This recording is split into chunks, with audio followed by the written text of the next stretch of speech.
Salut à tous, je suis Nicolas et je suis coach de vie. Bienvenue sur cette chaîne dont le but est de trouver des solutions simples pour mieux vivre au quotidien.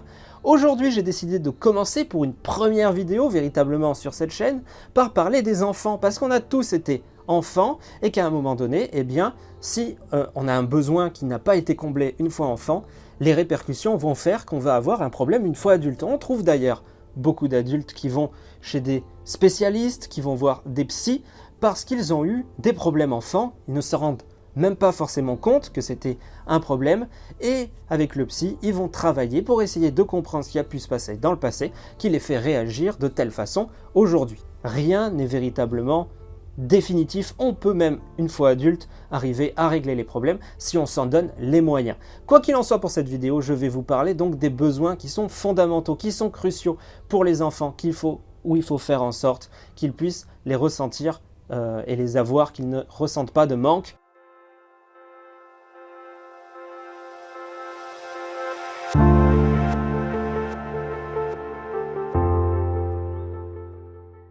Il faut partir du principe qu'un enfant, il va découvrir le monde avec ses sens.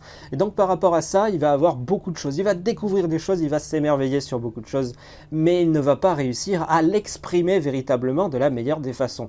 Un bébé, voilà, oui, il voit des choses partout, on apprend à parler quand on est bébé, on entend les choses, on entend la voix, on comprend les voix, mais le problème c'est que on n'arrive pas à exprimer les choses dont on peut avoir besoin, dont on peut avoir peur. Un bébé va se mettre à pleurer pendant des heures et il faudra savoir ce qui lui arrive. Parce que c'est pas un problème parce qu'il vient de manger, c'est pas un problème parce qu'il est propre, c'est pas un problème parce qu'il a dormi toute la journée. Qu'est-ce que ça peut être? C'est peut-être simplement qu'il n'a pas digéré ce qu'il a mangé à l'instant, ou peut-être que c'est autre chose, qu'il a eu peur de quelque chose, d'une ombre par exemple, d'une simple ombre. C'est un bébé, il découvre les choses. Une ombre peut lui avoir fait peur et il se met dans un état de pleurs et de crise jusqu'à que la mère ou le père le prennent dans les bras pour le rassurer. Voilà, c'est des choses, le bébé, il ne va pas arriver à s'exprimer, il ne va pas arriver à dire « j'ai eu peur de ça, je n'ai pas compris ce que c'était, ça m'a fait peur ». Adulte, c'est facile. Adulte, on dit « oh, c'est 13h, j'ai faim, viens, on va manger ». Voilà. « Oh, il faut que je bouge, je suis resté assis toute la journée ». Voilà, c'est très simple. Donc globalement, venons-en à l'explication de ce que c'est un besoin. Un besoin, c'est une exigence qui est naturelle du corps ou bien de l'esprit pour se sentir bien en société. Dans les besoins fondamentaux de l'enfant, on trouvera en premier lieu le besoin d'être nourri, le besoin de dormir ou le besoin de manger. Ça, ce sont des choses qui sont acquises dans l'esprit collectif par tout le monde. Mais si le besoin n'est pas comblé, l'enfant va se mettre à pleurer, l'enfant va se mettre à crier et parfois rentrer dans de véritables crises qui vont être très difficiles à gérer pour le parent ou pour les parents qui seront présents, ne comprenant pas ce que l'enfant peut avoir. Ce qu'il peut avoir besoin, c'est par exemple de bouger. Notre société aujourd'hui nous force à obéir à un rythme de vie qui est quand même assez stressant, qui nous impose une routine, et on en oublie juste le simple fait de marcher, puisque un enfant de l'école à la maison va parfois être pris en voiture et il n'y aura pas de mouvement physique. Du coup, il va quitter le bureau qu'il a à l'école pour aller au bureau qu'il a chez lui et il ne va pas bouger. Et il ne va pas bouger, qu'est-ce qui va se passer? Il va être énervé, il va s'agiter, il va peut-être jouer avec la lumière, il va peut-être taper sa sœur ou son petit frère, ou faire du mal au chat, ou être bruyant, ou ne pas tenir à table, ou ne pas vouloir se coucher, ne pas vouloir prendre son bain. Voilà, je pense que c'est des choses que vous connaissez.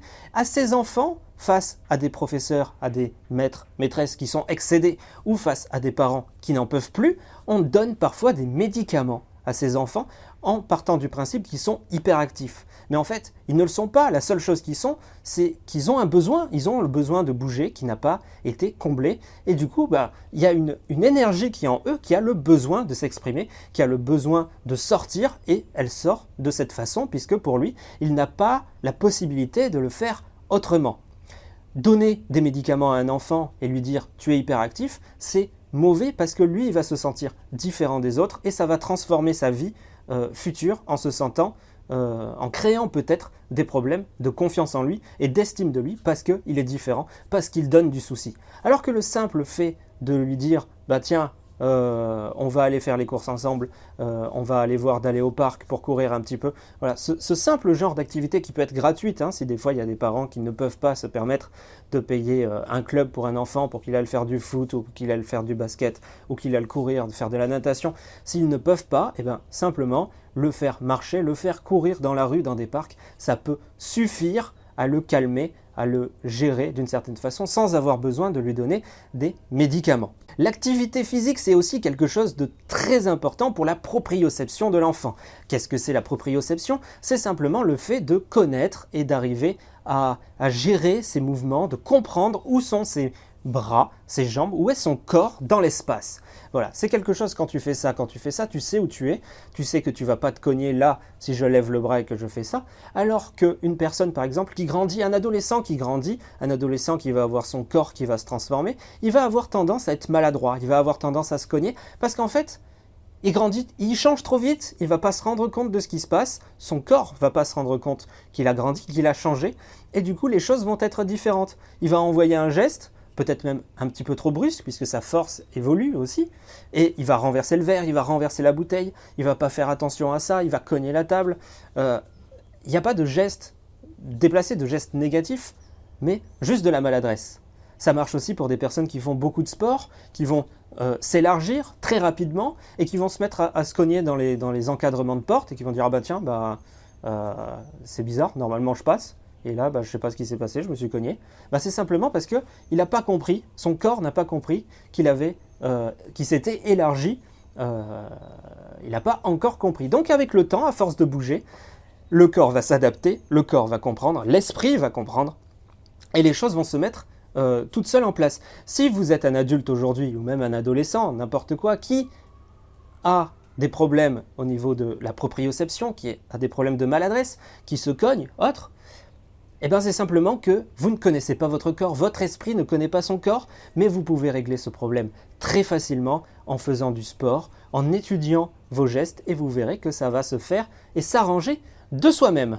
Il ne faut surtout pas oublier une chose qui est vraiment primordiale dans le développement d'un enfant, quel que soit son âge, que ce soit un bébé, un ado, un enfant, il a le besoin d'un amour parental. Pour lui, c'est une source de motivation pour aller de l'avant. Durant toute son évolution, il aura besoin de l'amour de ses parents pour pouvoir grandir, pour pouvoir apprendre de la bonne façon. Et le problème, c'est qu'il y a certains parents qui vont jouer avec ça sur l'éducation, c'est-à-dire qu'en fait, ils vont donner l'amour parental comme si c'était une récompense. Or, c'est quelque chose qu'il faut éviter de faire. On doit aimer son enfant, même s'il fait des bêtises, même s'il fait des conneries, même si c'est grave, il faut lui montrer qu'on sera toujours là pour lui. En fait, l'amour parental, c'est une source de motivation, c'est un carburant pour l'enfant, ça lui permettra d'aller de l'avant. Et si en fait un enfant ne reçoit pas l'amour parental dont il a besoin, s'il est privé de cet amour parental, il va être privé de carburant. Et même si on lui dit tu dois faire ça, ce n'est pas une source de motivation puisqu'il n'aura pas de carburant. Une voiture n'avancera pas si elle n'a pas d'essence, même si la voiture est en excellente santé, entre guillemets, même si on la fait briller, on la stick, on lui change les roues, voilà, on la fait neuve, si on ne lui met pas d'essence, elle n'avancera pas. C'est exactement pareil pour un enfant, c'est exactement pareil pour un adolescent. Ne jouez pas avec l'amour pour obtenir quelque chose de lui. Ça ne fonctionnera pas. Paradoxalement, un enfant aura aussi besoin de l'autonomie. Plus il va grandir, plus il va se rapprocher de l'adolescence, plus il aura besoin d'autonomie et de liberté. Mais même un enfant a besoin de liberté, a besoin d'autonomie avec les jeux, avec les dessins animés qu'il peut regarder. Vous l'avez très certainement vu sur vos propres enfants ou d'autres enfants, ou même peut-être vous. Un enfant quand il va aimer quelque chose, il va vouloir en consommer à fond. Un dessin animé, il va le regarder encore. Ce n'est pas quelque chose de forcément négatif, ça veut dire qu'il y a quelque chose d'intéressant pour lui dans ce dessin animé. Il apprend quelque chose grâce à ce dessin animé. Il se forge avec. Alors oui, c'est votre rôle de parent, c'est au rôle des parents de pouvoir montrer tout ce qui existe à l'enfant, de montrer d'autres dessins animés, de montrer des documentaires, de montrer des choses sur les animaux, de montrer des choses sur ce que vous avez envie d'éduquer sur l'éducation que vous avez envie de donner à votre enfant, mais il ne faut pas le forcer si vous voyez qu'il ne se passe rien de son côté, s'il n'y a pas d'intérêt par rapport à ça. Il ne faut pas le matraquer sur une chose qui ne l'intéresse pas. Projetez-vous, vous. Vous êtes à votre travail et là d'un coup pendant toute une semaine on va vous donner exactement toutes les tâches que vous détestez le plus dans votre boulot. Au bout d'un moment vous allez tout envoyer valser et ça va être normal. Et bien c'est exactement ce qui va se passer avec un enfant. Vous lui mettez un dessin animé qu'il n'aime pas, il ne va pas rester devant, il ne va pas avoir son attention qui va être retenue et il va partir faire autre chose. Il peut même faire des caprices et des bêtises parce qu'il n'aura pas ce besoin d'avoir quelque chose qui maintient son attention. On peut parler en fait de choix. Il a le choix. En tant que parent, vous devez lui montrer qu'il a le choix et c'est lui qui choisit ce qu'il regarde. Mais alors c'est une petite parenthèse, le système de choix est aussi un excellent moyen pour les parents d'arriver à leur fin d'une certaine manière. Un enfant qui ne veut pas prendre le bain, par exemple. Voilà, c'est aussi un des besoins, le besoin de propreté. Un enfant doit se sentir propre. Il n'a pas forcément envie de prendre le bain à ce moment T parce que en fait il se sent propre, il ne se sent pas sale, mais le lendemain ou le surlendemain il va se sentir sale, il va se sentir pas bien, il va peut-être se mettre à pleurer, il va pas comprendre en fait pourquoi il se sent pas bien, mais c'est à vous en tant que parent de lui dire là il faut aller à la douche maintenant. Et peut-être qu'une fois sorti de la douche il va se dire oui c'est vrai que je suis mieux quand même en m'étant lavé. Bref, un enfant qui ne veut pas prendre son bain. Au lieu de le forcer à prendre son bain, il suffit de lui dire par exemple, est-ce que tu veux prendre ton canard jaune pour aller dans le bain ou est-ce que tu veux prendre ton dinosaure vert? Là, il va avoir un choix. Il va avoir un choix qui va lui concentrer, qui va concentrer son attention et il va oublier le fait de « Ah non, je ne veux pas prendre le bain, je me ressors de ça ». Du coup, il va choisir son jouet et il va aller beaucoup plus facilement dans le bain puisque d'une certaine manière, il y a eu un choix, il y a eu un mouvement intellectuel de sa part et ça fonctionne. C'est complètement ridicule d'une certaine manière, mais ça fonctionne. Même une fois adulte, c'est quelque chose qui fonctionne. Il y a pas mal de choses au niveau du choix une fois adulte qui fonctionnent sur la manipulation. Voilà, c'est une base de la manipulation, de faire croire à la personne qu'on lui laisse un choix et du coup, elle se lance beaucoup plus facilement dans le travail ou dans la chose qu'on lui a demandé puisqu'elle a l'impression d'avoir choisi. Donc même une fois adulte, le choix est toujours présent et donc il est à utiliser assez facilement pour l'enfant pour lui permettre d'éviter des crises et d'éviter des problèmes. Une fois que l'enfant va un petit peu grandir, qu'il va comprendre ses émotions, il aura le besoin de les exprimer. Et là, c'est quelque chose qui est très important chez les parents. Il faudra que vous soyez là, que vous soyez attentif, que vous l'écoutiez, que vous essayiez de comprendre ce qu'il a à vous dire, même si ça peut vous sembler ridicule, même s'il essaye de dire qu'il a ressenti de la peur ou qu'il a ressenti de la colère parce que son copain ne lui a pas donné le goûter alors que la veille il lui avait donné le goûter. Voilà, c'est des choses qui vont exister, de la jalousie. Il va essayer d'exprimer ces choses avec ses mots, il va les découvrir en étant enfant dans la cour de l'école.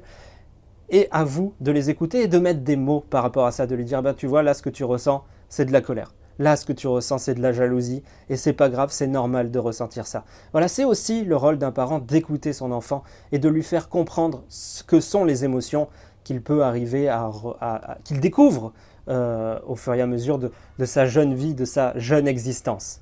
Peut-être même en utilisant un dessin animé qu'il a vu, en lui disant tu vois, dans ce dessin animé, c'est exactement ce qui s'est passé. Le petit canard, il était jaloux de ce qui se passait et là, tu es comme le petit canard.